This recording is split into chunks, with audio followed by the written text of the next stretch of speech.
முன்னாள் அமைச்சர் வைகை செல்வன் அதிமுகவிலிருந்து விலகியிருக்கிறார். முக்கிய செய்தியாக பார்க்கிறோம். அதிமுகவிலிருந்து விலகுவதாக எடப்பாடி பழனிசாமிக்கு வைகை செல்வன் தனது கடிதம் மூலமாக தெரிவித்திருக்கிறார். முன்னாள் அமைச்சர் வைகை செல்வன் அதிமுகவிலிருந்து விலகியிருக்கிறார். முக்கிய செய்தியாக பார்க்கிறோம். அதிமுகவிலிருந்து விலகுவதாக எடப்பாடி பழனிசாமிக்கு வைகை செல்வன் கடிதம் மூலமாக தெரிவித்திருக்கிறார். முக்கிய செய்தியாக பார்த்து வருகிறோம். முன்னாள் அமைச்சர் வைகை செல்வன் அதிமுகவிலிருந்து விலகியிருக்கிறார். சட்டமன்ற தேர்தல் முடிவுக்கு பிறகாகவே அதிமுகவிலிருந்து பலர் விலகி வரக்கூடிய சூழலில் தற்பொழுது அதிமுகவிலிருந்து வைகை செல்வன் விலகுவதாக அறிவித்திருக்கிறார். அதற்கான கடிதத்தை கட்சியின் தலைமை அனுப்பியிருக்கிறார். அதிமுகவின் பொதுச் செயலாளர் எடப்பாடி பழனிசாமிக்கு கடிதம் மூலமாக இந்த விஷயத்தை அவர் வெளிப்படுத்தியிருக்கிறார்.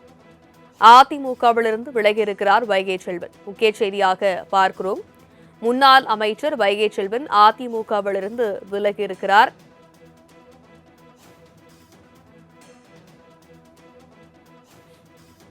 ஏற்கனவே முக்கிய பொறுப்புகளில் இருந்த 6 பேர் விலகியிருந்த சூழலில் தற்பொழுது வைகை செல்வனும் அதிமுகவிலிருந்து விலகியிருக்கக்கூடிய முக்கிய செய்தியை பார்த்து வருகிறோம்.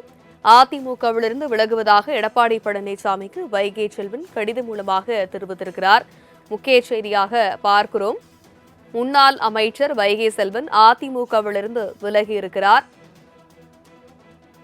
சட்டமன்ற தேர்தல் முடிவுகள் வந்த பிறகிலிருந்தே அதிமுகவிலிருந்து பலர் விலகி வரக்கூடிய சூழலில் தற்பொழுது வைகை செல்வன் விலகியிருக்கிறார். முன்னாள் அமைச்சராக அதிமுகவின் காலகட்டத்தில் இருந்தவர் தற்பொழுது விலகியிருக்கிறார். முக்கிய செய்தியாக பார்க்கிறோம். மேலும் விவரங்களை எமது செய்தியாளர் ராஜேஷ் விவரிக்க கேட்கலாம். ராஜேஷ், வணக்கம். அதிமுகவிலிருந்து வைகை செல்வன் விலகுவதாக தெரிவித்திருக்கிறார். வரும் என்ன? 2026 சட்டமன்ற தேர்தல் முடிவுகளுக்கு பிறகாக அதிமுகவிலிருந்து விலகுபவர்களுடைய எண்ணிக்கை என்பது நாளுக்கு நாள் அதிகரித்து வருகிறது. குறிப்பாக முன்னாள் அமைச்சர்கள், முன்னாள் சட்டமன்ற உறுப்பினர்கள் உள்ளிட்டோர் எல்லாம் விலகி தமிழக வெற்றி கழகத்தில் இணையக்கூடிய ஒரு சூழல் என்பது ஏற்பட்டிருக்கக்கூடிய சூழ்நிலையில் தற்பொழுது முன்னாள் அமைச்சர் வைகை செல்வன் அதிமுகவிலிருந்து விலகுவதாக அறிக்கை ஒன்றை வெளியிட்டிருக்கிறார். அந்த அறிக்கையில் பல்வேறு கருத்துக்களை அவர் தெரிவித்திருக்கிறார்.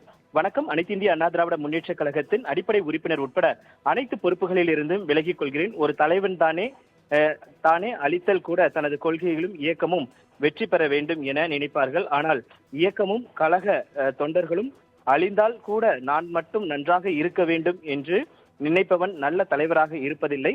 திமுகவோடு இணைந்து ஆட்சி அமைக்க திட்டமிட்டதன் மூலம் திமுக எதிர்ப்பு நிலையில் இருந்து அதிமுக சமரச போக்கில் போனதால் தனது அடையாளத்தை இழந்துவிட்டது. சரியான நேரத்தில் தவறான முடிவெடுப்பதன் காரணமாக தனது வெற்றி பாதையில் இருந்து அதிமுக விலகி சென்றுவிட்டது.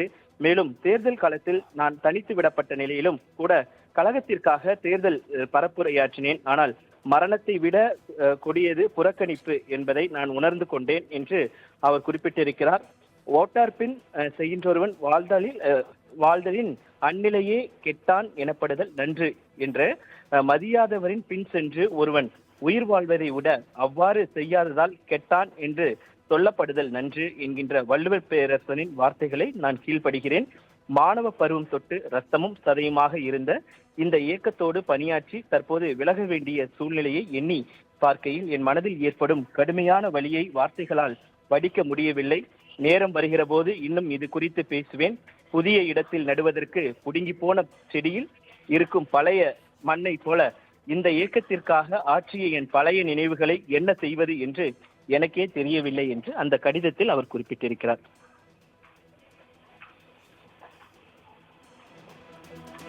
வைகை செல்வனுடைய அடுத்த கட்ட நகர்வு, அரசியல் நகர்வு எப்படியாக இருக்கும் ராஜேஷ்? குறிப்பாக அதிமுகவிலிருந்து விலகக்கூடிய முன்னாள் அமைச்சர்கள், சட்டமன்ற உறுப்பினர்களாக இருக்கட்டும், முன்னாள் சட்டமன்ற உறுப்பினர்கள் அனைவருமே தமிழக வெற்றி கழகத்தை நோக்கிதான் சென்று கொண்டிருக்கிறார்கள். குறிப்பாக பல நாட்களுக்கு முன்பாகவே MR விஜயபாஸ்கர், C விஜயபாஸ்கர் போன்றவர்களும் இணைப்பு விழாவில் வைகை செல்வன் தமிழக வெற்றி கழகத்தில் இணையப் போகிறார் என்ற தகவல் அப்பொழுதே பெரிதாக பேசப்பட்டது. ஆனால் அப்பொழுது அவர் அதை மறுத்திருந்தார். ஆனால் தற்பொழுது அவர் விலகி இருப்பதன் மூலமாக நிச்சயமாக அவர் தமிழக வெற்றி கழகத்தில் இணைவார் என்று எதிர்பார்க்கப்படுகிறது. தனலட்சுமி. ராஜேஷ், இதற்கு முன்பு அதிமுகவிலிருந்து விலகியவர்கள் கூறிய விஷயம் என்னவாக இருந்துச்சுன்னா, தலைமை வந்து திமுகவுடன் இணைந்து செயல்பட முடிவெடுத்திருக்கு. எடப்பாடி பழனிசாமி திமுகவுடன் இணைந்து செயல்பட முடிவெடுத்ததனால்தான் தாங்கள் பிரிந்து வந்தோம் என்ற ஒரு கருத்தை முன்வைத்திருந்தார்கள். வைகை செல்வனுடைய கருத்தும் அதுவாக இருக்கிறதா, இல்ல வேற ஏதேனும் காரணமா? இல்ல, தனலட்சுமி வைகை செல்வனும் அதே கருத்தை தான் குறிப்பிட்டிருக்கிறார். எந்த நோக்கத்திற்காக அதிமுக தொடங்கப்பட்டதோ அந்த நோக்கம் தற்பொழுது சிதைந்திருக்கிறது. அதிமுகவுக்கு எதிரி திமுக தான். அந்த திமுகவோடு இணைந்து ஆட்சி அமைக்க திட்டமிட்டார்கள் என்பதை என்னால் ஏற்றுக்கொள்ள முடியவில்லை என்று அவர் தெரிவித்திருக்கிறார்.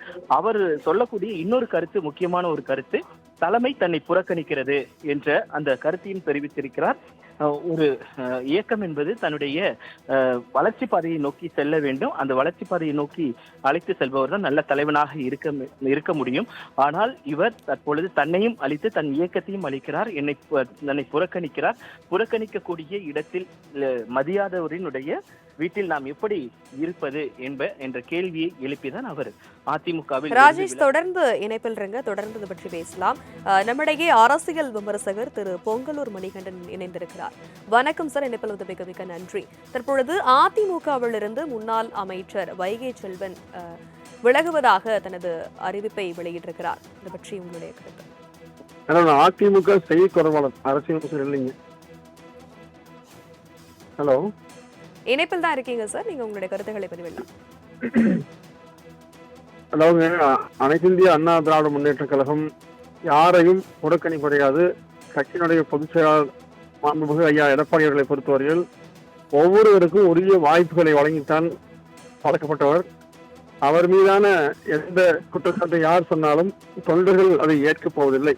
காரணம் என்னென்றால், எப்படி எம்ஜிஆர் அவர்களும் அம்மா அவர்களும் கட்சி வழிநடத்தினார்களோ அதே வழியிலே அவர் துளியும் மாறாமல் இந்த இயக்கத்தை நடத்தி கொண்டிருக்கிறார். வெளியே செல்ல வேண்டும் என்று விரும்புபவர்கள் அதுக்கு ஒரு காரணத்தை கற்பிக்க முயற்சிக்கின்றார்கள். அந்த காரணத்தை அது எப்படி வேணாலும் அவரோட பாணிக்கு தகுந்த மாதிரி, அவரோட சூழ்நிலை தகுந்த மாதிரி பரப்புனார்கள் ஒழிய அதிலெல்லாம் எந்த விதமான முகாந்திரம் கிடையாது. எனவே விலகி சென்றவர்கள் ஏதோ ஒரு காரணத்திற்காக சென்றிருக்கலாம். அது விலகிய போது ஏதோ ஒரு காரணத்தை சொல்ல வேண்டிய அவசியமும் இருப்பதாக கருதி பேசுகின்றார்கள். எனவே இது குறித்தெல்லாம் பெரிதாக எடுத்துக்கொள்ள வேண்டிய அவசியம் இல்லை. பொதுவாக தேர்தலில் வெற்றி தோல்வி என்பது காலங்காலமாக எல்லா கட்சியிலும் பழக்கப்பட்ட ஒன்று. ஏன்னா ஜனநாயக நாட்டில் எல்லோருமே மக்கள் மத்தியில ஓட்டு கேட்க சொல்கிற போது அவர் எடுக்கிற முடிவை யாராலும் உணர முடியாது. எனவே இந்த தேர்தல் வரலாற்றில் அதிமுக மட்டுமல்ல எல்லா கட்சிகளுக்கும் ஒரு வெற்றி தோல்வி மாறிமா வந்திருக்கிறது. இந்த தோல்வியை நிச்சயமாக ஒரு பாடமாக எடுத்துக்கொண்டு அதிமுக மீண்டும் வரும் அதற்கான அனைத்து பணிகளையும் செய்து கொண்டிருக்கிறார். எனவே விலகியவர்கள் எந்த நோக்கத்துக்காக சென்றிருக்கார்கள் என்பது தெரியாது. அது குறித்து அதிமுக தலைமைதான் உரிய விளக்கங்களை அளிப்பார்கள்.